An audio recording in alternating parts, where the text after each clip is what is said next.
欢迎收听1月29号的迦南之声，我是世倩牧师平安。我们今天呢要一起来分享的是约书亚记的7章1到5节。约书亚记7章1到5节，在今天的经文当中讲到一个人叫做亚干，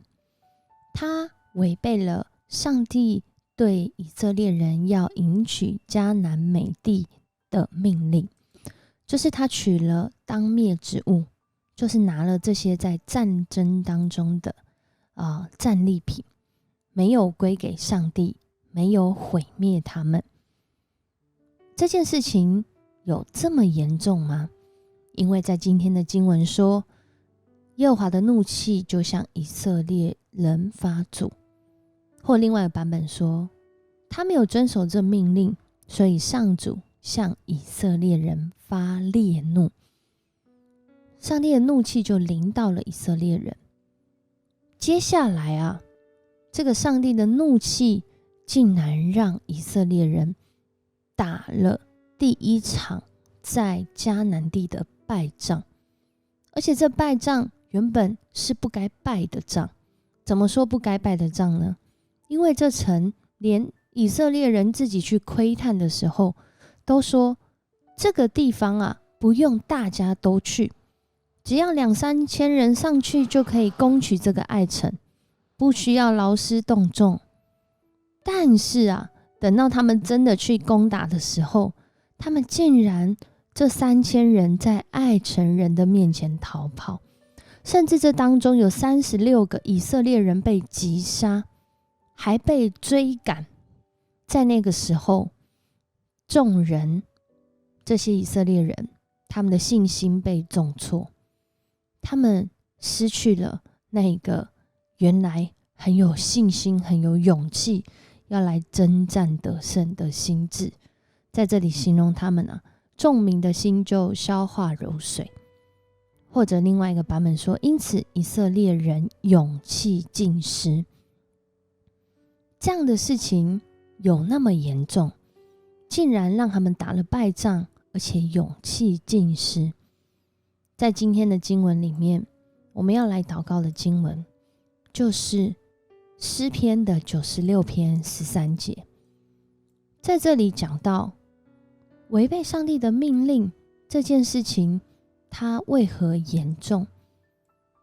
因为上帝他是公义的，他没有办法违背他自己的公义，以至于若我们行了那不公义的事，我们是会为此付上代价的在今天祷告的经文说，因为他来了，他来要审判全地，他要按公义审判世界，按他的信实审判万民。这位上帝是公义的，所以当他与以色列人立了这个约定，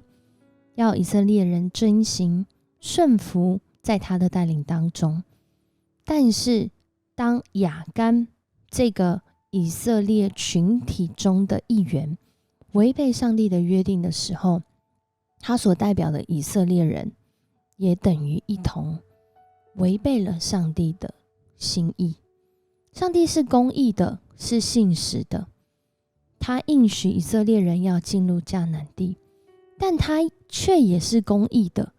他们违反了这个约定，上帝怎能够假装没有发生呢？或者是就这样子没关系，我还是公义的，这样不就陷自己于不义之中吗？所以上帝大发烈怒，就是因为这个公义仍要施行。这个公义的实行方式就是上帝原本应许他们一定会打这样的胜仗，只要照着他的方式顺服在他的带领当中。可惜当他们没有这样做，按照自己的方式，那他们就没有办法靠着上帝来得胜，因为上帝公义的手没有办法临到他们。这也是我们今天在这个世代当中，当个人主义被高举至上的时候，有时候信仰群体或者是家庭家族的群体，我们好像会把个人的罪你个人担当，个人的不义个人自己去负责，个人的什么自己去承担，但是好像都忘记了个人是影响群体的开始，而个人或许在上帝的眼中，在当时的约书亚的世代，上帝就是看这一整个群体的，他不愿意有任何一个人是在这个群体以外。我们透过他们打仗，你也可以看得出来，当时在约旦河东的时候，有2个半支派的人还没打就说他们要住在那个地方，可是上帝却要约书亚要他们一起先来打迦南地，等到打胜之后，他们再自己回去住。因为上帝是看待整个以色列的群体，要一同来赢得这应许之地的，他不愿意一个人被排除在外。但是当我们如果犯罪得罪上帝，他也没有只要一个人负责哦，他是要我们众人都要一起来向他负责。所以当我们在许多的结婚礼拜，或者是许多的聚会当中，我们听到许多的誓约的时候，在那里的誓约，其实众人是一起对这件事情有责任的，因为我们都是这个誓约的见证人，我们成为在这当中不能够被排除，需要协助他们活在上帝心意当中的见证人。求上帝帮助我们，既然他来了，要按着他的公义审判世界，按着他的信实审判万民。即使我们在这个时候，也就是7章1到5节，许多以色列人都还不知道到底发生什么事，为什么我们会打败仗的时候，上帝那超越的视角已经看见原因。而我们自己，当然第一个就是要避免自己如同亚干一样，而第二个是我们更是在这样变动、失败、挫折中，要持续寻求上帝的公义。因为在接下来的经文里面，我们就会知道什么原因，然后上帝怎么处理。上帝是公义的，但他也是信实的，他不会违背他自己的公义，而他也不会忽略自己的信实，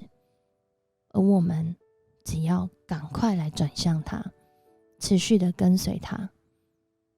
让我们来经历他的应许。我们一起来祷告。主，我们谢谢你，谢谢你透过今天的经文让我们看到，主啊，在我们不知道境况当中，或许在群体中有人因着自己的软弱得罪你，但却影响到了整个群体。主，我们真是不知道什么原因，但我们要说，主，如果那个人是我们自己，求主你帮助我们醒悟过来，求主你帮助我们认识主你的公义，求主你也帮助我们活出从主来的信心，不被环境的罪恶，不被自己的软弱，不被别人的言语来辖制，来攻击，反倒是更要活出从你来的心意，活出从你来的信心。主啊，谢谢你透过这段经文再次让我们看到你对以色列的应许，不只是对一个人的应许，也是对众人的应许。主，帮助我们有从你来的眼光，有从你来的能力，好叫我们自己的生命不失落在你的应许当中，持续的与主来同行。求主与我们来同行。谢谢你，我们这样祷告，奉主耶稣的名求，